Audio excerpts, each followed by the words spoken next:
दोस्तों अगर आपने बीपीएससी टीआरई 3.0 का एग्जाम दिया है तो आप सभी के लिए यहाँ पे इंपॉर्टेंट अपडेट है। काउंसलिंग के लिए जो है दिशा निर्देश जारी हो चुका है। वेरिफिकेशन के लिए आपके जो जरूरी दस्तावेज हैं क्या क्या होने चाहिए, क्या क्या बदलाव हुआ इसमें, पूरी जो नोटिस है उसको हम लोग देखेंगे। तो आप सब बने रहिएगा वीडियो के लास्ट तक बिना स्किप कर। दोस्तों नए हो चैनल पर विजडम मास्टर चैनल को सब्सक्राइब कर लीजिएगा, बेल आइकन को प्रेस कर लीजिएगा ताकि इसी तरह की जो ऑथेंटिक अपडेट है आप तक टाइम पर पहुंचती रहे। काउंसलिंग से रिलेटेड जो शेड्यूल इससे पहले जारी हुआ था दोस्तों, जिसकी जो डेट बताई गई थी हेड मास्टर और हेड टीचर की जो डेट थी वो 9 से 13 के बीच काउंसलिंग की थी। और टीआरई 3.0 में अगर आप पीआरटी से हो, 6 to 8 से हो, 9 to 10 से हो, 11 to 12 से हो, तो इनकी जो डेट बताई गई थी वो 16 से 20 तक बताई गई थी। लेकिन इस 16 से 20 में ये नहीं बताया गया था किस डेट पर पीआरटी की डीबी होगी और किस डेट पर जो है आपका जूनियर का होगा, किस पर जो है टीजीटी पीजीटी का होगा। तो इसके बारे में यहाँ पे सब कुछ हम लोग डिटेल में जानने वाले हैं। किस डेट पर आपका होगा, कब करवा सकते हैं, कब आप नहीं करवा सकते हैं, वेरिफिकेशन में क्या क्या बदलाव है, क्या आपके लिए जरूरी है, सब कुछ हम लोग जो है यहाँ पे डिटेल में जानने वाले हैं। साथ ही दोस्तों यहाँ पे बहुत सारे अभ्यर्थियों के कमेंट आ रहे थे कि जो डेट दी गई है यानी 16 से 20 की जो टीआरई 3.0 के जो कैंडिडेट हैं, चाहे वो पीआरटी के हों, जूनियर के हों या टीजीटी पीजीटी के, तो किस डेट पर उनको काउंसलिंग करवाना है। तो सब कुछ यहाँ पे हम लोग डिटेल में जानेंगे। आप सब बने रहिएगा वीडियो के लास्ट तक बिना स्किप। दोस्तों नए हो चैनल पर विजडम मास्टर चैनल को सब्सक्राइब जरूर कर लीजिएगा। यहाँ से जो भी न्यूज मिलेगी आपको ऑफिशियल और ऑथेंटिक मिलेगी। यहाँ पे देख सकते हैं शिक्षा विभाग बिहार पटना प्राथमिक शिक्षा निदेशालय आदेश। तो यहाँ पे जो आपका हेड मास्टर और हेड टीचर का जो शेड्यूल था वो आपने देखा होगा, उसकी जो डेट दी गई थी 9 से 13 के बीच दी गई थी काउंसलिंग की। अब इसका जो पूरा डिटेल है ना हेड मास्टर और हेड टीचर का, उससे रिलेटेड पूरी जो इन्फॉर्मेशन है, जो पूरी नोटिस है 3 से 4 पेजों की, वो पूरा आ चुका है। स्क्रीन पर आप देख भी सकते हैं। और यहाँ पे जो आपका हेड मास्टर और हेड टीचर का, इसमें जरूरी टीआरई 3.0 वालों के लिए क्या क्या पहले से रेडी रख लेना है, यहाँ पे सब कुछ मेंशन किया गया है। देखना जरूरी है दोस्तों आप सभी का। अब यहाँ पे सबसे पहले हम लोग ये देख लें प्रधानाध्यापक का जो दिया गया है 9 दिसंबर 2022 से 13 दिसंबर 2022 सॉरी 9 दिसंबर 2024 से 13 दिसंबर 2024 तक जो है वेरिफिकेशन हेतु तिथि का निर्धारण निम्नवत दिया गया है। जो डेट दी गई है उसी डेट पर आपको जो है काउंसलिंग करवानी है। उसके बाद आपको टाइम नहीं दिया जाएगा, आप नहीं करवा सकते हैं। सब कुछ आपको जानना जरूरी है। प्रधानाध्यापक का जो दिया गया है दोस्तों यहाँ पे 12 दिसंबर से 13 दिसंबर के बीच दिया गया है। तो प्रधानाध्यापक की जो डेट दी गई काउंसलिंग की वो 2 दिन की है। और अगर प्रधान शिक्षक की देखेंगे तो यहाँ पे 9 से 13 यानी 9, 10, 11, 12, 13 यानी 4 से 5 दिन का जो टाइम है वो प्रधान शिक्षक को दिया गया है। अब यहाँ पे दोस्तों जो अनुशंसित अभ्यर्थियों के लिए जो अनुदेश है वो जानना आपके लिए बेहद जरूरी है। यहाँ पे देख सकते हैं किसी अभ्यर्थी को किस स्लॉट तिथि को वेरिफिकेशन हेतु उपस्थित होना है, इसका निर्धारण मुख्यालय स्तर से किया जाएगा तथा यह विभागीय वेबसाइट पर उपलब्ध होगा। साथ ही इसकी सूचना संबंधित अभ्यर्थी को एसएमएस के माध्यम से दी जाएगी। तो अगर जो है आपको लग रहा है दोस्तों, अगर आप टीआरई 3.0 में जिस वर्ग से भी होंगे, चाहे आपने प्राथमिक का दिया हो या फिर जो आपका 6 to 8 है, 9 to 10 है, 11 to 12, आप सभी के लिए यहाँ पे प्रधान शिक्षक और प्रधानाध्यापक का जो जारी हुआ है यही चीजें आपको उसमें भी मेंशन की जाएंगी। तो आप लोग पहले से ये सारी चीजें जानकारी रखें और जो भी करेक्शन है, जो भी चीजें आपको कर सकते हैं वो तैयार रखें। क्योंकि डीवी में अगर मान लीजिए आपको जो टाइम दिया जा रहा है, 4 दिन का जो टाइम दिया गया है, उसमें से अगर एक दिन आपको पीआरटी, एक दिन 6 to 8 दे दिया जाए तो उस एक दिन में आप क्या कर सकते हैं, थोड़ी सी मिस्टेक की वजह से आपको बाहर कर दिया जाएगा। इसलिए आपको ये जानकारी लेना बहुत जरूरी है। दूसरी चीज दोस्तों, तिथिवार एवं स्लॉटवार अनुशंसित प्रधान शिक्षक प्रधानाध्यापक की सूची शिक्षा विभाग की वेबसाइट पर अपलोड की जाएगी। तीसरा पॉइंट जो दिया गया है दोस्तों यहाँ पे, वेरिफिकेशन हेतु कोई हड़बड़ी एवं आपाधापी न करे। वेरिफिकेशन की तिथि का अनुशंसित अभ्यर्थियों की वरीयता से कोई संबंध नहीं है। अगला पॉइंट जो दिया गया है, संबंधित अभ्यर्थी वेरिफिकेशन स्थल पर निर्धारित समय अनुसार पहुंचकर वेरिफिकेशन कराएंगे। वेरिफिकेशन के समय वही अभ्यर्थी उपस्थित होंगे जिनका स्लॉट निर्धारित है। 5th पॉइंट पे अगर देखेंगे, टाइम स्लॉट के अनुसार काउंटर पर अभ्यर्थी का नाम खुलेगा। 6 पॉइंट पर है, वेरिफिकेशन स्थल पर अभ्यर्थी अपने आधार कार्ड और उसके साथ रजिस्टर्ड मोबाइल के साथ आएंगे। ये चीजें मैं बार बार बोल रही हूँ दोस्तों कि अगर आपका आधार कार्ड है, आधार कार्ड जिस मोबाइल नंबर से लिंक है वो मोबाइल नंबर आपको साथ में लेकर के जाना है। उसमें एसएमएस आएगा, ओटीपी आएगी जो आपको वहां पे बताना होगा। तो इसकी वजह से टीआरई 1.0 2.0 में बहुत सारे अभ्यर्थियों को वापस भेज दिया गया था।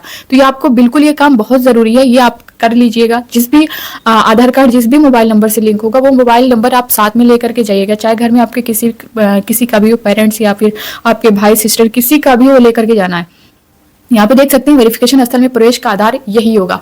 यहाँ पे देख सकते हैं कि वेरिफिकेशन स्थल पर प्रवेश का आधार यही होगा। तो ये आप समझ सकते हैं कितना इंपॉर्टेंट है। वेरिफिकेशन में भाग लेने वाले शिक्षक अभ्यर्थी एक दिन के लिए ऑफिशियल ड्यूटी पर जो है माने जाएंगे। और अगला पॉइंट जो दिया गया है, वेरिफिकेशन के लिए निर्धारित तिथि और टाइम स्लॉट में स्थानीय स्तर पर कोई परिवर्तन नहीं किया जा सकेगा, क्योंकि ये मुख्यालय स्तर से निर्धारित किया जा रहा है। और अगला पॉइंट जो दिया गया है, वेरिफिकेशन से पहले निर्धारित टाइम स्लॉट में अनुपस्थित रहने वाले अभ्यर्थी के लिए वेरिफिकेशन समाप्ति की निर्धारित तिथि के पश्चात अलग से तिथि एवं टाइम स्लॉट निर्धारित किया जाएगा।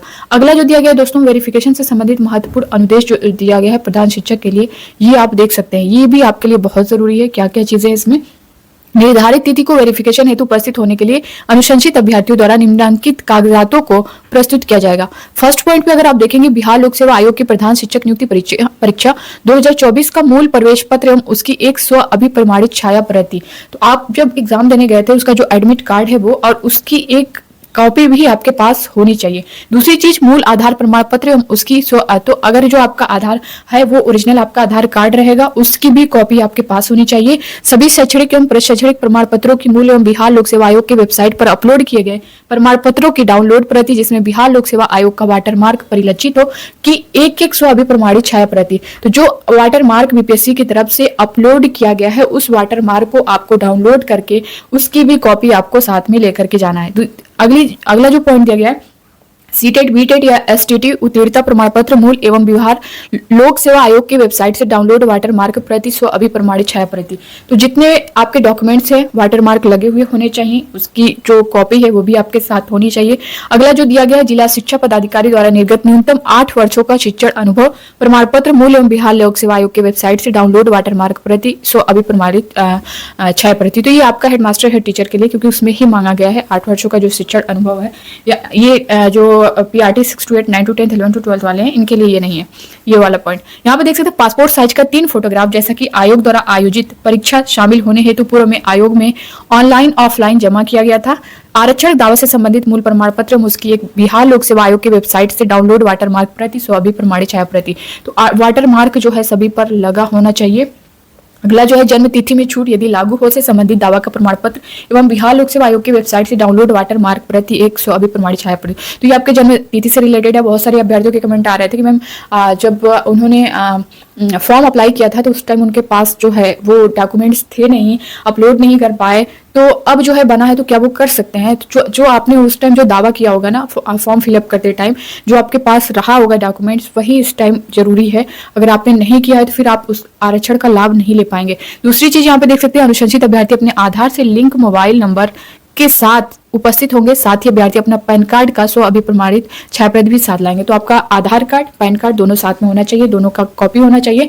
तो ये था दोस्तों, इसको लेकर के जो आपके काउंसलिंग से रिलेटेड जो जरूरी दस्तावेज है आपके पास होने चाहिए, चाहे आप प्रधानाध्यापक और प्रधान शिक्षक का है ही मेन, बट ये जो चीजें जो इंस्ट्रक्शन दिया गया है ना वो सभी के लिए टीआरई 3 पॉइंट वाले जितने हैं आप सभी को भी है यही सारी चीजें लगेंगी।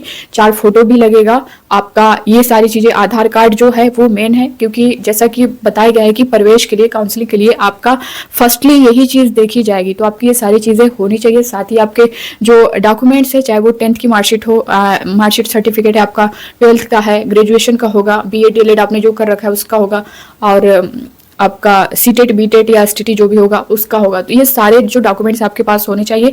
ओरिजिनल लेकर के जाना है। बहुत सारे अभ्यर्थी कमेंट आ रहे थे मैम ओरिजिनल सबमिट हो जाएगा क्या? तो ओरिजिनल सबमिट के कम चांस है, क्योंकि 1.2 और 1.0 2.0 में नहीं ओरिजिनल सबमिट हो सकता है। आपको चेक करने के बाद मिल जाए, जो उसकी कॉपी है वो वहाँ पे सबमिट होगी, जो वाटर मार्क लगी हुई कॉपी है वो वहाँ पे सबमिट हो जाएगी। तो ये सारी चीजें हैं। बाकी इससे रिलेटेड अब आपके मन में कोई डाउट होगा तो आप लोग कमेंट बॉक्स में कमेंट करके जरूर बताइएगा।